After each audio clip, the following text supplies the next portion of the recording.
Buwan naman sa ating One Balita Pilipinas ngayong Miyerkules, Pangulong Bongbong Marcos nagsimula ng mag-ikot sa mga apektado ng magnitude 7.8 na lindol sa Mindanao. Senate President Pro Tempore Win Gatchalian iginiit na naka-heightened security lang at hindi lockdown ang Senado. Ang sinasabing banta sa seguridad nag-ugat daw sa 18 umano'y bodyguards ni former Congressman Zaldico. Isa sa 2 student athletes na nasawi sa team building ibinurol na. Pamilya ni Rene Clert Baterbonia. Marami pa ring tanong sa nangyari. Ba't napunta dun sa lagat?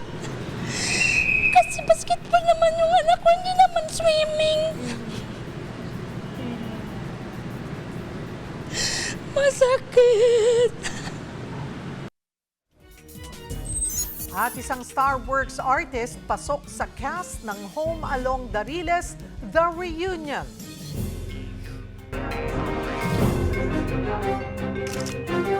Magandang taghali, Luzon, Visayas at Mindanao. Thank you for joining us. Good afternoon sa mga nanonood sa Ang uting utang, kumikita sa mga utang, kumikita. Dagsana ang mga paluwa sa kanilang mga probinsya. Hola! One Balita, Pilipinas!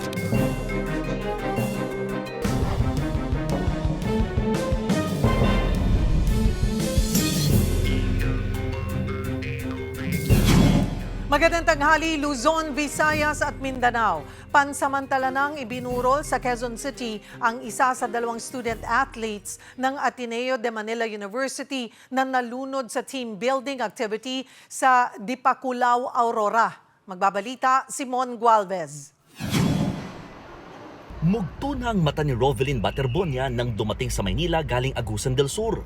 Siya ang nanay ng 19 anyos na basketball player na si Rene Clert Baterbonia, isa sa 2 nasawi sa team building activity ng Ateneo Men's Basketball Team sa Dipaculao, Aurora. Malaki talagang tanong ko, ba't napunta dun sa lagat? Kasi basketball naman yung anak ko, hindi naman swimming. Masakit. Sobrang support ko mula bata hanggang ngayon. Tapos ginanon lang nila. Aminado siyang hindi alam kung anong klaseng training ang ipinaalam ng incoming first-year college student na anak. Basta ang alam niya, excited ito makapaglaro para sa Blue Eagles. Sabi ko, sige nak, is mag-amping. And then, dapat ingatan yung katawan kasi isa lang yun. Kasi akala ko training lang na hindi military training. Ano ba yun? Kung alam ko lang na may training sila na ganyan, ma'am, kahit mahirap kami, hindi ko yun ipapahamak yung anak ko talaga. Ang ikinakasama pa ng loob nila, kulang-kulang pa raw ang ibinibigay sa kanilang impormasyon. Kahit isang picture, wala silang send sa akin. Wala man lang silang sabi, ma'am, ito na yung anak mo, nakukuha na namin sa dagat. Tapos dadalhin na namin ito sa Maynila. Tapos biniyahin nila yung anak ko. Hindi man lang nila binihisan, walang damit, yung shirt basa. Tapos wala pang staff na sumasama sa yung nagsundo sa kanila na pulinarya yun. Pero sa inisyal na pag-iimbestiga ng Aurora Police, wala raw foul play. Dati na rin daw nagsagawa ng kaparehong aktibidad ng basketball team sa isang private resort doon at merong lifeguard sa lugar. Meron po sila activity na kung saan lumalakad po yung mga players natin sa dagat, sa may tabing dagat, ang mga nasa hanggang kita po yung lalim ng tubig. At bigla na lang po silang napunta sa malalim na parte. Bigla silang tinangay ng current papunta po sa mas malalim na lugar ng dagat. Sa isang pahayag, sinabi ng Ateneo de Manila University na nakatakda silang magpaabot ng suporta hindi lang sa mga naulila ng 2 biktima, kundi pati na rin sa mga teammates at iba pang naapektuhan. Ang Philippine Sports Commission naman magtatatag ng Sports Stakeholders Panel bilang pakikipagtulungan sa ginagawang investigasyon. Sa statement ng Aurora Provincial Police, sinabi nilang isang solemn reminder ang nangyari sa 2 student athletes na unpredictable ang dagat at kailangan ang ibayong pag-iingat sa anumang recreational at water-related activities. Tiniyak din nilang nabigyan ang mga biktima ng agarang assistance at patuloy ang kanilang koordinasyon sa iba pang mga concerned agencies kaugnay sa insidente. Para mas malinawan tayo sa trahedyang ikinasawi ng dalawang student athletes ng Ateneo Men's Basketball Team sa Aurora. Kasama natin si Police Major Lorena Bautista, Public Information Officer ng Aurora Police Provincial Office. Magandang tanghali po sa inyo, Major. Magandang tanghali po, Ma'am Chair. This is Police Major Lorena Bautista ng Aurora. Major, konting Yes, po. pihit lamang po tayo dahil putol-putol po ang ating komunikasyon. Ay, sige po. Hello po. Major? Hello po. Alright. Hello, ma'am. Okay. Alright. Okay na po. Apo. Major, ano na po yung pinakabagong status ng investigasyon ng PNP dito sa pagkamatay ni na Divine Adili at Rene Baterbonia? Ay, yes, ma'am. So kahapon po, 2026 po ay nasagawa ng case conference po ang aming provincial director na si Police Colonel Percival Pineda together with the Chief of Police of Dipakulaw, the team leader po ng Aurora Provincial Forensic Unit as well as the Regional Forensic Unit 3 and Agent in Charge Aurora District NBI para po sa isang case conference upang pagtulong-tulungan nga po isasagawang pag-iimbestiga kasi po masabing droning incident po dito sa aming lugar. Ano nga po ang naging nasaan na po yung yung investigasyon? Na kumpleto na ho ba yung pagkuha ng mga salaysay ng mga kasamahan po nila, mga coach at yung pa pong ibang mga kasama po doon? Ay, yes, ma'am. So sa ngayon po, ang hawak pa lang po ng ating PNP sworn statement ay mula sa dalawang po staff po ng Ateneo, kung ating responders from India, as well as the lifeguard po ng resort. Sorry, Police Major, can you repeat that? Putol-putol po kasi. Again, nasaan na po tayo sa investigasyon? Nakakuha na po ba ng mga salaysay mula sa mga kasamahan nila, mga kapwa nila athletes? Mayroon na po ba yon? Ay, yes, ma'am. Sa ngayon po, ay hawak po ng sworn statement po ng sworn statement ng mga kapulisan na ay yung sworn statement po ng coaching staff from Ateneo. And then the responder natin from MDRMO Dipakulaw and statement po ng lifeguard po ng resort pinangyarihan po ng insidente. Coaching staff, lifeguards at maging? Responder, ma'am. Responders na Okay. MDRRM. Sworn statements po ng mga kapwa athletes na kasama po doon sa team building. Sa ngayon, ma'am, wala pa po silang binibigay.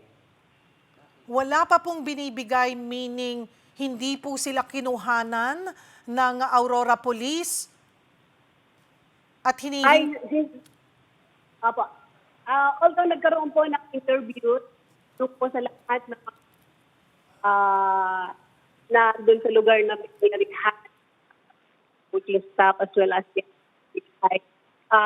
hindi pa po sila nakakapagbigay ng kanilang services. Pero na-interview po sila ng ating Kailan po inaasahan? Gaano po ba karaming athletes ang naroon for the team building? yung pong grupo na nagpito 4 or 20 persons, ma'am. 20 Coaching staff, varsity team. Okay. Yung pong 20 na sinasabi niyo po, ma'am, ay yun na po yung buong team kasama ang coaching staff, kasama na rin po doon yung mga athletes. Yes, ma'am. Yes, ma'am. Ilan po yung total na atleta na kasama doon sa 20? Ma'am, wala po akong exact na bilang kung ilan ay 20 lang na wala po akong nabilang kung ilan ng coaching staff at varsity. Bakit po ang coaching staff, lifeguards, and responder ay may sworn statement na pero yung mga atleta wala pa po? Yes, ma'am. Wala pa po. Bakit nga po? Ano po ang dahilan? hindi ko masasagot po ang sila po nakakapagbigay. Na, although our PNP is working and coordinating sa lahat po ng witnesses now I so hopefully po, ongoing po joint PI, hopefully po mai-provide namin po yung information regarding po doon. Sorry po ulit, Major, medyo putol-putol lang po muli at hindi po maayos ang ating signal. Konting pihit po ulit. Yes, sige po. Pasensya na po. Aha. At baka po mayroong naka-speaker po or naka-monitor po kayo sa ating interview, baka pwede pong ipa-down po yung volume para hindi po magkaroon ng feedback. Wala naman, ma'am. Wala naman po. Alright. Okay. Again, Major, sabi niyo nga po, nag-submit na ng sworn statement ang coaching staff, ang lifeguards at responder, pero wala pa yung mga kapwa-athletes nitong dalawang nalunod. Bakit po wala pa silang sworn statements? Yes, ma'am. So, regarding po doon, information ay yung po nga PNP currently working and coordinating with other team members. Although na-interview naman po sila, yun nga lang po ay talagang hindi pa sila nagbigay na lang kanilang sworn statement. So sa ginagawa po na IDG na pag-iimbestiga ay hopefully soon may bibigay po na information regarding po doon. So hihintayin na lamang po na magsumite ng sworn statement yung mga atleta? Yung PNP po para po sa kanila lang. Ma'am? Hello, ma'am. Opo, what do you mean po PNP? Kayo po ang kapulisan, hindi po ba? Yes po. Alright. So, yung team na po ang lalapit sa pang-witnesses. Ito hapon ang kanilang statement. So as of now po ay talaga pong pa lang silang ngayon sa pakulang sa base of incident at nagkakantas ng ocular inspection. So ngayon, nabanggit niyo po na na-interview naman po sila. Ano yung nilalaman? Yes, po. Ano po yung paunang salaysay nila? Kwento po nila doon sa nangyari? Based po naman sa mga sworn statements submitted, wala naman pong naka-attach na weight or pabigat sa anumang parte ng katawan during the time na sila ay ma-recover.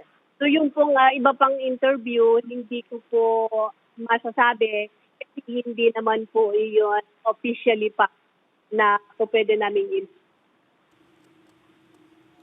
Hindi nyo pa po official na pwedeng i-disclose po yung mga detalyeng binanggit po nila? Yes na, unless ito po ay already and sworn na po ay saka po na. So currently, ma'am, ang ko sa inyo ay yung sa coaching staff na lang, lifeguard ang hawak nito. So kung pagbabasihan po natin, kasi yung responder nung nalunod na yun na lang yung statement nila, diba? So yung coaching staff, ano po ang kwento nila? Maari nyo po bang ilarawan po sa amin yung eksaktong nangyari batay doon sa reconstruction ng mga investigador or yung paano napunta sa sitwasyon na nalunod po yung dalawang atleta? Yes, ma'am. Yung regarding po, according to the coaching staff, yung incident ay talagang accident, walang pinumanang. And according to the witness, yung victim, I think nung current, papunta dun sa malasong, mas malalim na parte ng dagat. Sorry po, paano po ulit? Ano po yung kwento? Yung anong activity ang mayroon? Magkakasama po ba sila? Mayroon po bang training habang nung nangyari po yung pagkalunod? Ay, yes, ongoing po yung kanilang water activity, sea waters, yung iba naman ay along the seashore. So itong nga pong dalawang biktima ay dun sa sea waters together with other two na naligtas naman at walang naman nangyari. So ito pong dalawang biktima ay, hello po, itong dalawang biktima ay tinangay po ng rip current ng sea waters at pinalasya doon sa mas malayo at malalim pa ng. So, 4 po silang nasa tubig, yung 2 na iligtas. Or Ay, yes ma'am, yung dalawa po ay 4 na according to the investigation. What was the activity nung pong nangyayari yon ulit? Hello ma'am. Opo. Ano daw po yung activity kung bakit sila nasa tubig? May water activities po sila. Naglalakad po sa along water. Naglalakad po sila doon sa tubig. Opo, yung place po ng incident sana dalawang biktima natin hanggang hita lang po yung taas ng tubig but suddenly ng rip current sila po. Mama, ayusin lamang po natin yung linya ng komunikasyon dahil po para hindi rin po kami paulit-ulit at hindi po masayang yung aming oras. Pasensya na po. Please, dyan lamang po kayo. Ayusin po, konting pihit lamang po din kami dito para mas malinaw po yung ating interview. Pero babalikan po natin si Police Major, maya-maya lamang po, si Police Major Lorena Bautista ng Aurora Police Provincial Office. Samantala, kaugnay pa rin nga nitong aksidenteng ito, live na magbabalita naman muna si Mon Gualvez mula po sa burol ng nasawing student athlete na si Rene Baterbonia. Mon, kamusta dyan? Yes, Cheryl, pansamantalang binurol na nga muna dito sa isang punerarya sa Quezon City yung labi ni Rene Baterbonia, yung isa sa 2 nasawing basketballista matapos malunod sa ginagawa nga nilang team building activity sa Dipakula, Aurora noong Lunes. Pero limitado lamang muna ang mga maaaring makapasok na mga makikiramay sa pamilya ng biktima. Limitado lamang muna ito sa mga kaanak at malalapit na kaibigan ng pamilya na nandito sa Maynila dahil nakatakdaring ibiyahe papunta naman sa Agusan del Sur. Ito ngang labi ni Rene. Kani-kanina lamang, bago tayo magsipapawid, narinig natin na umiiyak, humahagulgol ang nanay ng biktima habang nasa loob ng lugar kung saan nga nakaburol ang kanyang anak. Yan ay nangyari matapos dumating sa Maynila galing Agusan del Sur. Siya ang nanay ng 19 anyos na basketball player na si Rene Clerk. Makikipag-usap ng Ateneo officials dito sa pamilya o sa magulang nga ng biktima. Inaantay pa rin ngayon yung autopsy report naman o resulta rather ng autopsy report.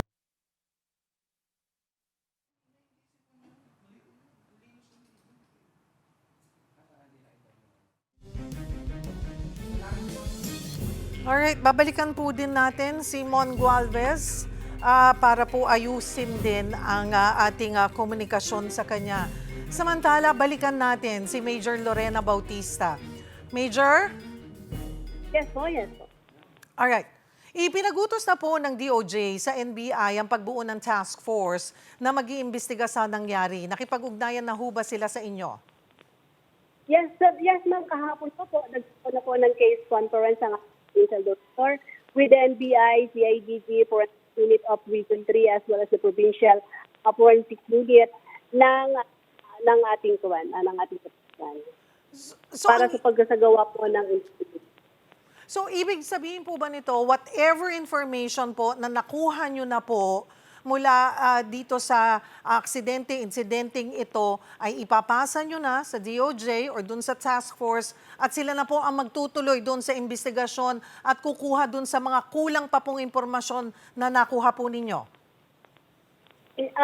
Ma'am, with regarding sa po sa investigation, siyempre po ang investigator on case po ay yung talagang nasabi pa ko yun nasa local police natin. So yung pong law enforcement agencies na nabanggit ko ay magtutulungan po sa pag-iimbestiga. Okay. So kasama pa rin po kayo sa gagawing, Yes, ma'am. bahagi pa rin po kayo nitong task force? Yes, ma'am. Yes, ma'am. Okay. Again, ayan po, mas malinaw na po tayo. Ang sabi niyo po sa inisyal na kwento, sa mga impormasyon na nakuha na po ninyo, ay may water activity during that time. Yes, ma'am. 4 na atleta po ang nasa tubig. Tama po ba? Yes, ma'am. According po sa witnesses natin, Okay. naglalakad doon.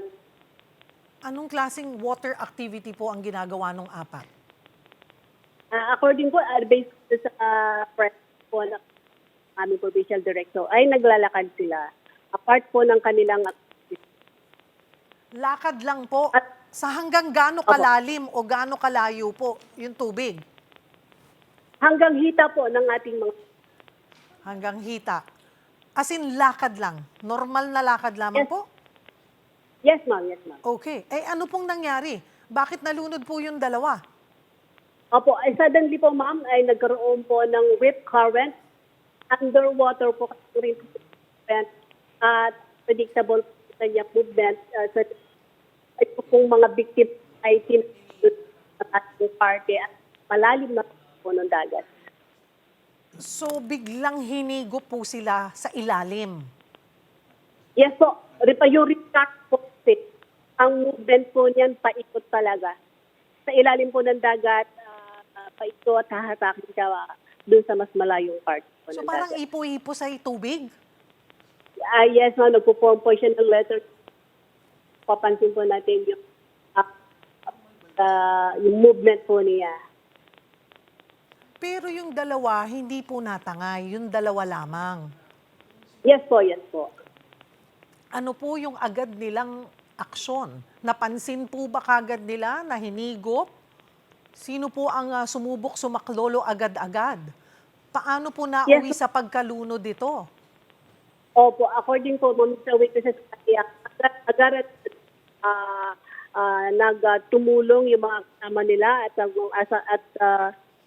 yung ating mga responders, DRMO, ay nagtulong-tulong po sa pagsagip po dito at mga biktima at agad na din po sa office.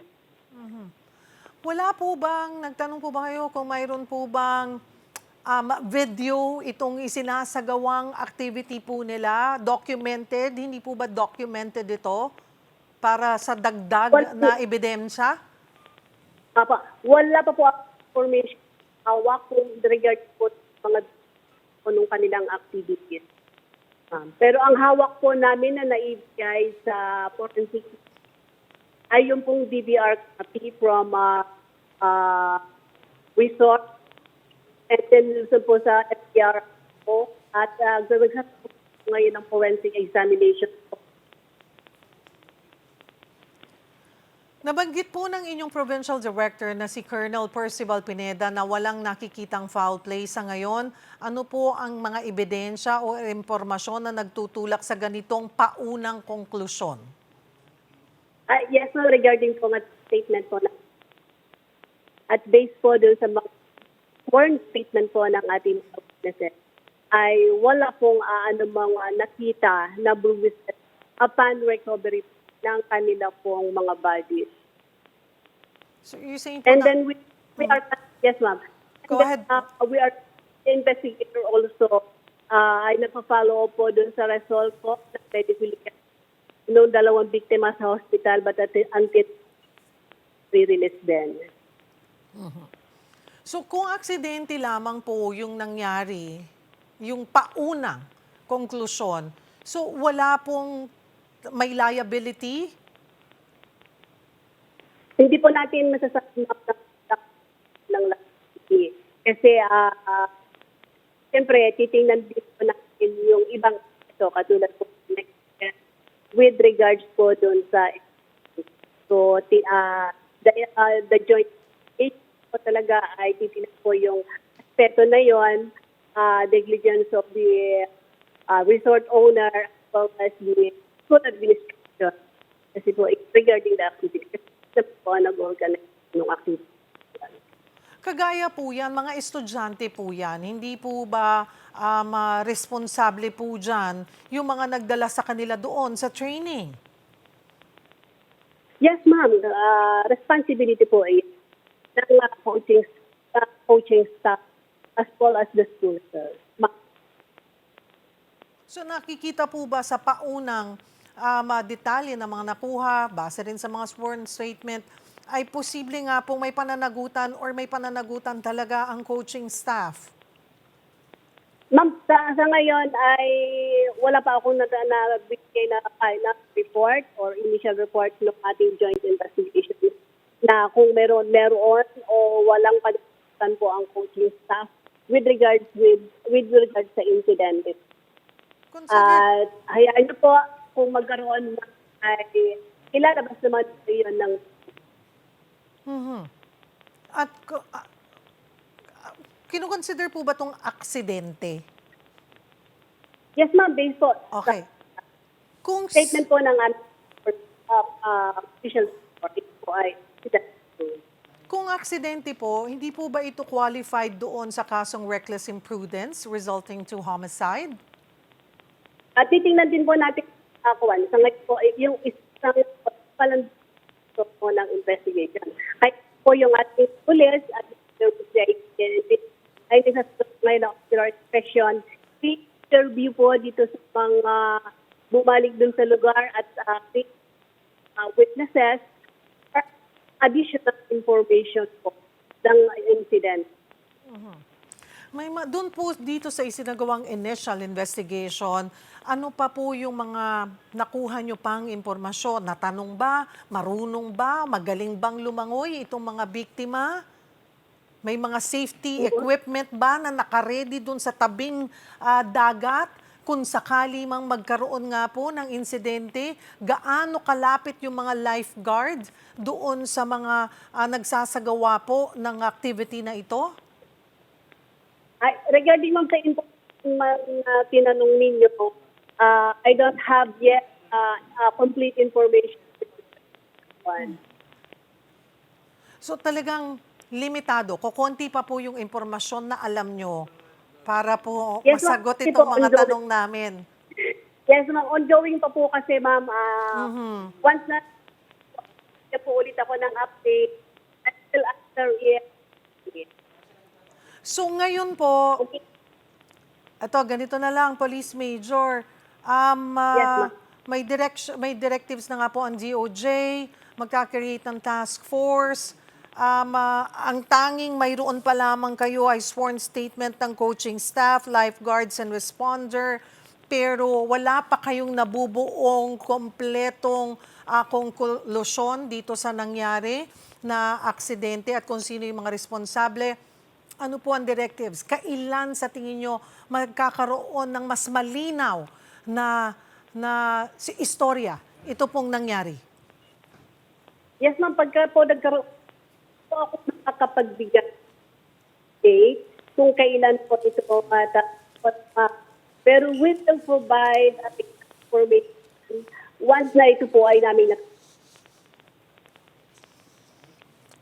Alright, siguro po we'll let you go for now. Babalikan po namin kayo and hopefully ay mas mabilis po na pagtatrabaho or action po ang gawin para mas maliwanagan po ang mga, lalo na, partikular ang pamilya at ang mga kababayan natin on this incident. Salamat po sa inyong oras, Police Major Lorena Bautista ng Aurora PNP PIO. Sa iba pang balita, kinumpirma ni Senate President Pro Tempore Win Gatchalian na posibleng konektado sa 18 bagmen ang sinasabing security threat sa Senado ayon umano sa NBI. Kasabay nito, napunta na kay Gatchalian ang kapangyarihan sa pagpirma para sa pagpapalabas ng sweldo, benepisyo at iba pang incentives ng mga empleyado ng Senado. Magbabalita si Mobile Journal, Merimon Reyes. Merimon, ano yung update sa umano'y security threat sa Senado? Paano nasabi na posibleng may kinalaman dito yung 18 bagmen? Cheryl, sa isang virtual press con kanina ni Senate President Pro Tempore Sherwin Gatchalian, nasabi niya na hindi naka-lockdown ang Senado ngayon, kundi on heightened security alert lamang. At dahil nga work from home ang setup ngayon ng mga empleyado, tuloy-tuloy yung kanilang validation dito sa nasabing security threat. Dahil nga may info pa raw, may intel na posibleng armado ang mga taong magsisimula ng gulo o manggugulo sa Senado. Sa ngayon, inatasan din ni Gatchalian ang Office of the Sergeant at Arms na makipag-coordinate, cross-validation at yung compilation ng kanilang mga intel sa NBI, sa pulisya, sa NICA o yung National Intelligence Coordinating Agency, maging sa pulisya. Heightened ng security ngayon na ginagawa rin nila, sinisiguro muna nila na work from home ang setup, so case-to-case basis ang gagawin nila kung sakaling mayroong kailangang pumasok ng Senate building. So depende raw yan sa opisina, for example, kung sa accounting o kaya naman sa finance at may kailangan talagang asikasuhin, maaari naman daw papasukin as long as maayos ang koordinasyon sa Senado. At lahat naman daw ng banta, sineseryoso nila, maging yung mga sinasabing personalities daw na posibleng nasa likod nitong security threat. Wala nga lang nabanggit na pangalan, pero ang sabi ni Gatchalian, posible rin daw ayon sa NBI na may koneksyon itong security threat doon sa 18 bodyguards o allegedly yung bagmen na nagpapadala ng kickbacks mula sa flood control projects. Pero ang sinasabi pa rin, tuloy-tuloy pa rin daw ang kanilang investigasyon at yung cross-examination patungkol dito. Cheryl. Maraming salamat, Mobile Journal, Merymon Reyes. Susunod, Pangulong Bongbong Marcos bumisita sa mga apektado ng magnitude 7.8 na lindol sa Mindanao. Ang mga naging pinsala sa lindol, pag-uusapan natin kasama ang urban planner na si Architect June Palafox.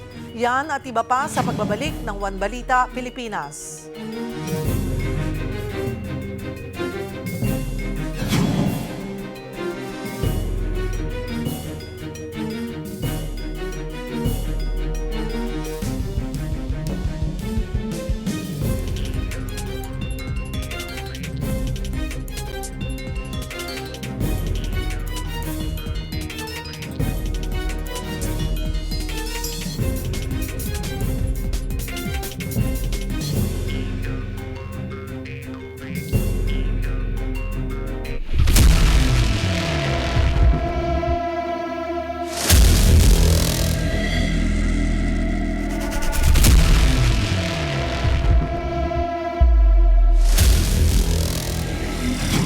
Umakyat na sa 45 ang bilang ng patay sa magnitude 7.8 na lindol sa Mindanao. Para bigyan ng mukhang balita, Mobile Journal, Daniel Dayaw.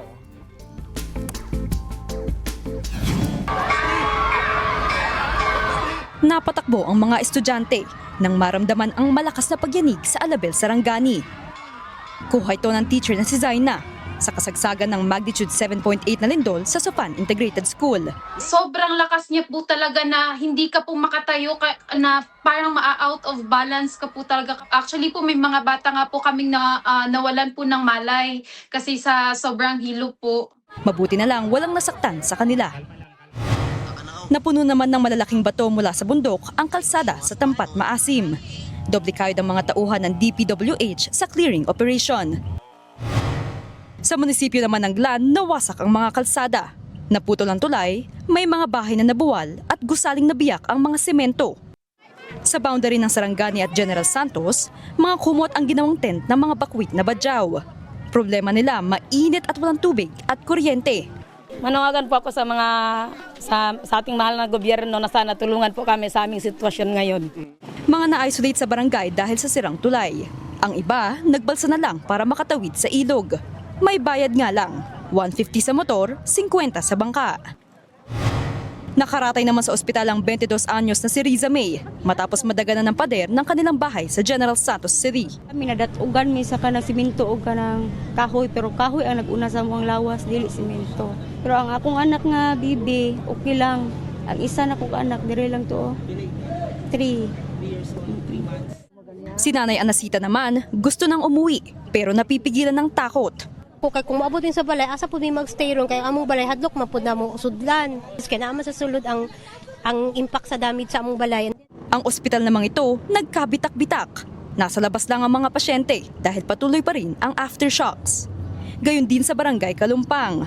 Pahirapan tuloy ang search and rescue operation sa Gumuhong Mall, kung saan pinaniniwala ang may 2 casualty sa ilalim ng mga debris.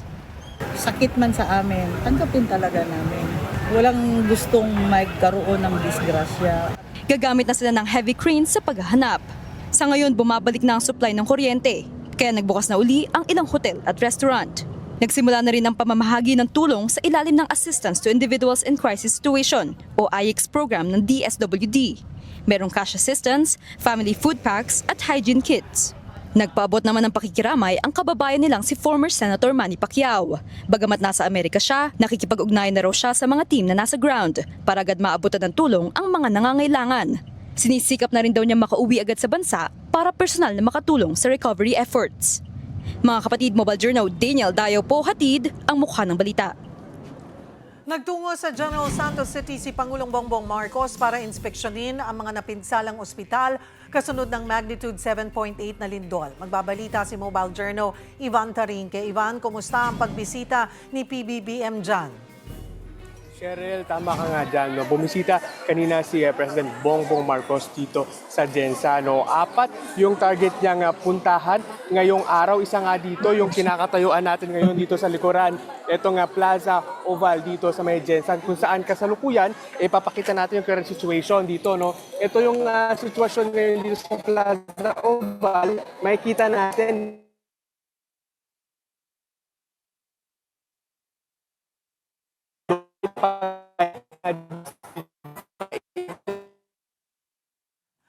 Marcos kasama si Secretary Rex Gatchalian, no? Dito sa parting ito, sinilip nila yung nakita nila yung proseso pagpila pati na rin yung doon sa may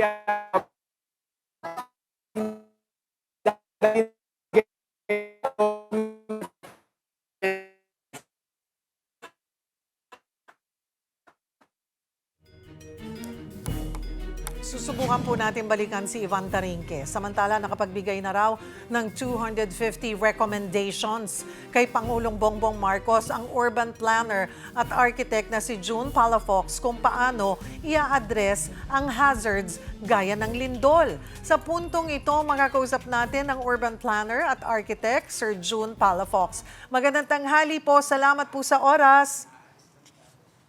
Good evening. From San Diego. I'm San Diego right now. Oh, thank you for accommodating us kahit na po out of the country kayo.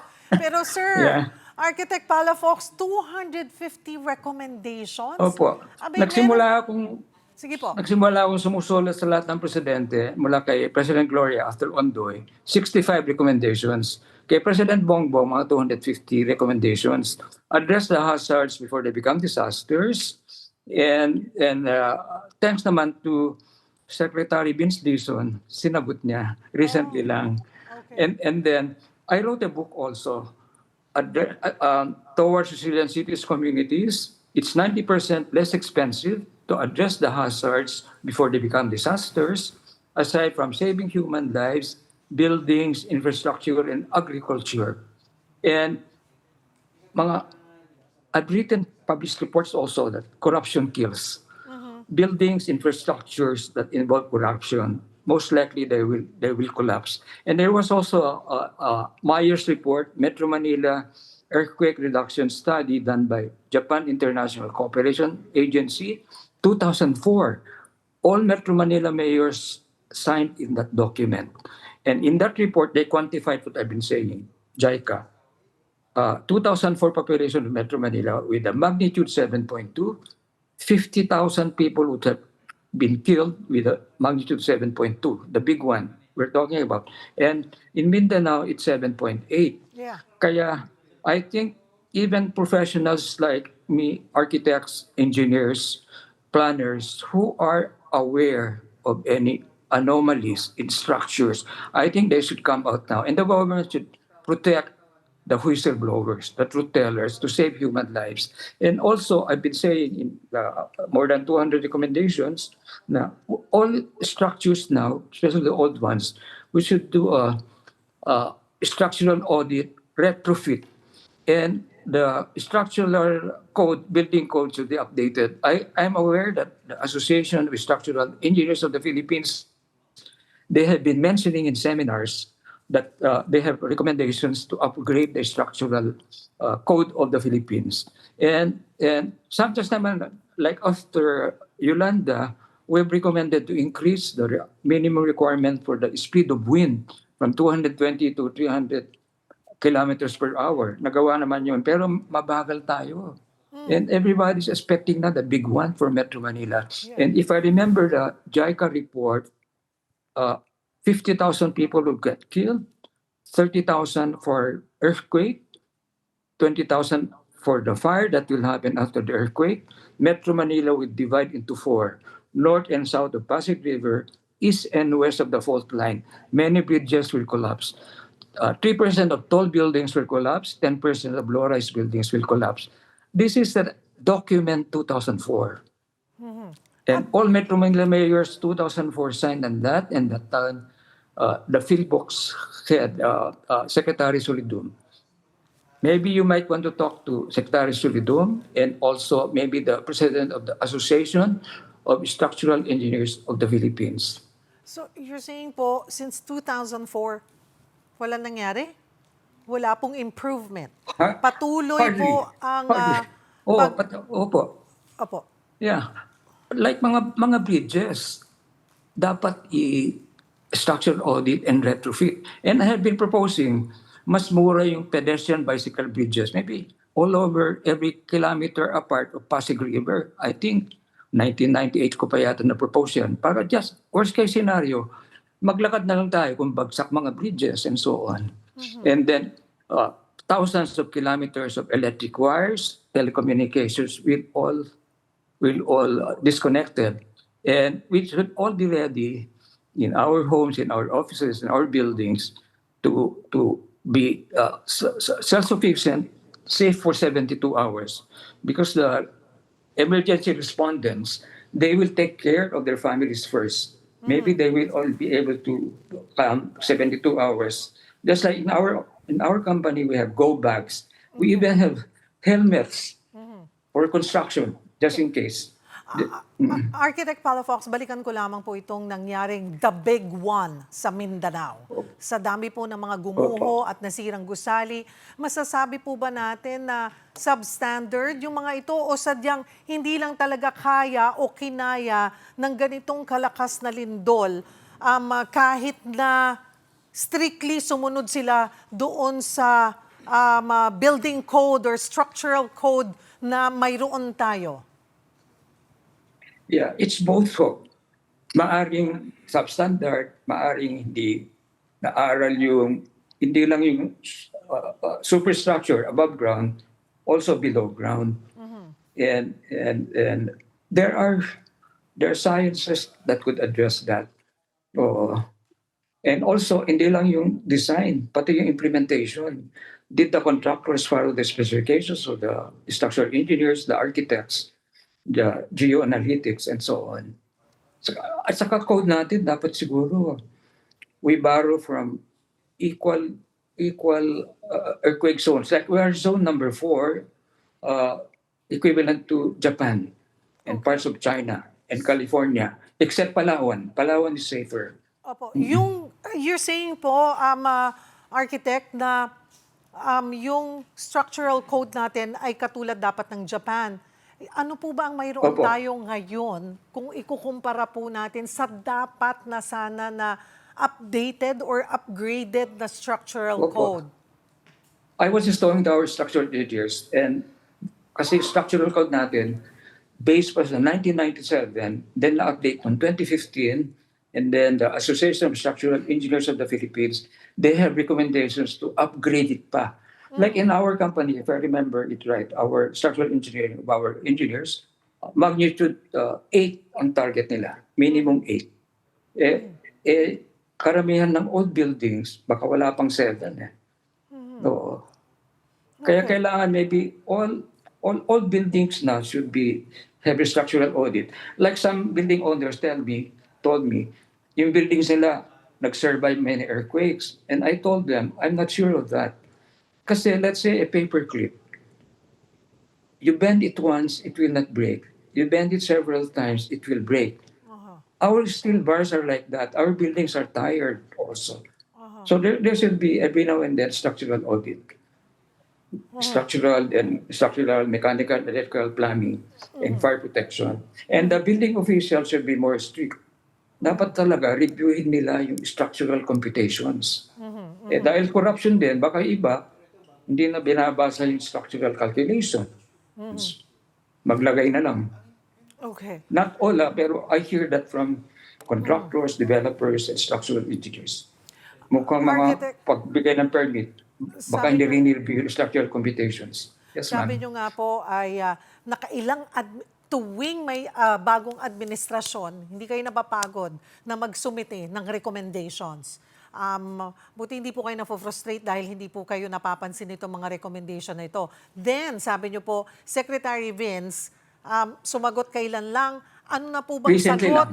Okay, ano pong sagot at ano yung initial na pag-uusap? May pag-uusap na po ba kayo? Yeah, hindi pa kami nag-uusap, pero sinagot niya all the recommendations na may gagawin sila. But I don't think this administration will accomplish all of them. Okay. Pero at least man lang, kung kayo po ang tatanungin, ay ano man lang sana yung magawa ng administrasyong ito sa base po dun sa 250 na recommendations po ninyo. Opo. Like flooding, marami akong recommendation dyan. Yung the big one we should address na, at least sa mga hospitals, school buildings, all critical buildings, and also bridges, dapat mag-structural audit na. So, Maalala ko lang after, go ahead po. I've been talking about structural audit, unang nagawa, yung canopy ng Quirino Grandstand. Because I think the Pope was visiting that time. Nagawa ng Public Works. I'm not aware of other structural audits done. Maybe all public hospitals. Then maybe all building structures that have so many people at night or during the day. And dapat pati mga building owners, tingnan nila, ano yung peak hour? Yung pinakamaraming tao. Kaya ba ng fire protection and so on? Kaya ba ng mga emergency exits and so on? Kaya every time I go into assembly place, tinitignan ko saan yung exit. At doon ako malapit uupo. Ito po ay pinag-uusapan natin na mga dapat na aksyon ng ating pamahalaan. Ano po? And we're hoping na sana ay hindi lang sagot ang mangyari doon po sa sagot sa inyo ni Secretary Vince, bagkus ay may gawin po talagang aksyon. Pero wala man lang po bang, okay, maybe we could work, we could partner or magtulungan. Wala po bang ganung offer? Kasi kayo po yung nagrekomenda, kayo nakakaintindi kung paano gagawin ito? I'm open mo. In fact, maski gabi na, thanks to your program, maybe itong interview, it will save human lives. Create awareness. And thanks to the media, there's more awareness now. Ang lindol po, hindi natin masasabi kailan mangyayari, architect. Pero bilang normal na Pilipino, ordinaryong Juan de la Cruz, paano po ba dapat namin ito paghandaan? Yeah. By design, ho. Engineering, architecture, and so on. And then, we have good scientists in government. Like sa Philbox, daming scientists doon. Oo. They can help. I think people should be encouraged to speak out na and protect them from libel cases. Kasi sometimes, speaking the truth, allegedly maligning the good names of the corrupt and the incompetent, they are liable to libel cases. Marami pong salamat sa inyong oras, Architect June Palafox. Samantala, ramdam na sa Tropical Pacific ang El Nino conditions ayon sa Pag-asa. Sa monitoring ng ahensya, may 80% probability na raw na magkaroon ng full-blown El Nino na sa umpisa ng 2027. Pag-usapan natin yan kasama si Pag-asa Weather Specialist, John Manalo. Magandang tanghali sa iyo, John. Magandang tanghali rin, Miss Cheryl, at ganoon din sa ating mga taga-subaybay. Ano ang ibig sabihin ng El Nino conditions? Ibig sabihin ba nito magsasabay-sabay ang tag-ulan at El Nino? Yung, by the way, yung El Nino condition po, ito po ay nangyayari kapag yung ating dagat Pasipiko, yung central area nun at saka yung eastern area nun, malapit sa equator, ay mas mainit po kaysa normal. Ibig po sabihin nito ay yung evaporation ay mangyayari mainly sa gitna at silangang bahagi ng dagat Pasifiko, at yung evaporation nun ay mangyayari doon, and then yung ulan ay hindi po aabot sa atin dito sa Pilipinas. Kaya ang ibig sabihin po, o yung general na impact nitong El Nino sa atin ay less rains at relatively mas mataas na temperatura. Pero meron pong tinatawag na reversal effect.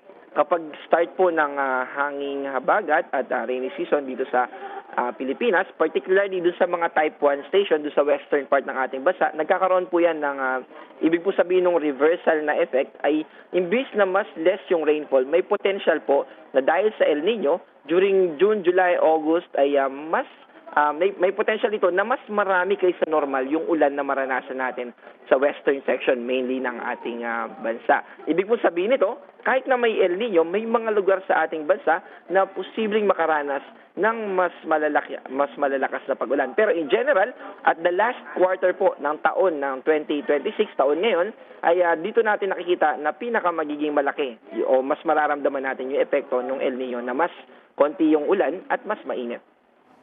Pero mas malalakas yung bagyo. Yes po, tama po yan, Ms. Cheryl, no?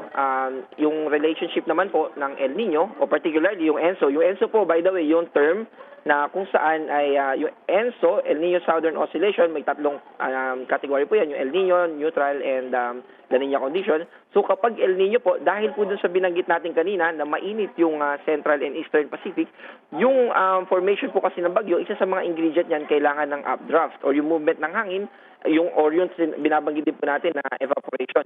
Kaya naman po, yung formation ng bagyo ay mas malayo sa Pilipinas, at dahil sa mas enhanced na evaporation o mas mataas na sea surface temperature, temperatura ng dagat, mas malalakas po na bagyo yung mga nagpo-form. Pero ang magiging parang pros naman nito when it comes to Philippines ay mas mababa yung chance niya na maglandfall, pero dahil malalakas po siya at during southwest monsoon, may potential naman po ito na magpalakas ng hanging habagat. So hintayin po natin yan, nandyan yung posibilidad na ganito ang maranasan natin ngayong umiiral ang hanging habagat or rainy season. So ngayon, for now, kamusta po ang ating panahon? May binabantayan ba tayong posibleng sama ng panahon? Sa ngayon po ay wala po tayong binabantayan na low pressure area o bagyo sa loob ng Philippine Area of Responsibility. Pero itong hanging habagat po ay patuloy na nakakaapekto dito sa Ilocos Region. So yung mga probinsya natin doon, kasama po yung Babuyan Islands at Batanes. Ibig sabihin magiging maulap po yung ating kalangitan sa mga binanggit na lugar at may kataasan yung chance ng mga pagulan. Pero dito sa Metro Manila at sa natitirang bahagi ng ating bansa ay mababa po yung chance ng mga pagulan, clear sky condition, pero posible pa rin naman po yung mga localized thunderstorms. Maraming salamat, Pag-asa Weather Specialist John Manalo. Diyan lamang po kayo mga kapatid, magbabalik pa ang One Balita Pilipinas.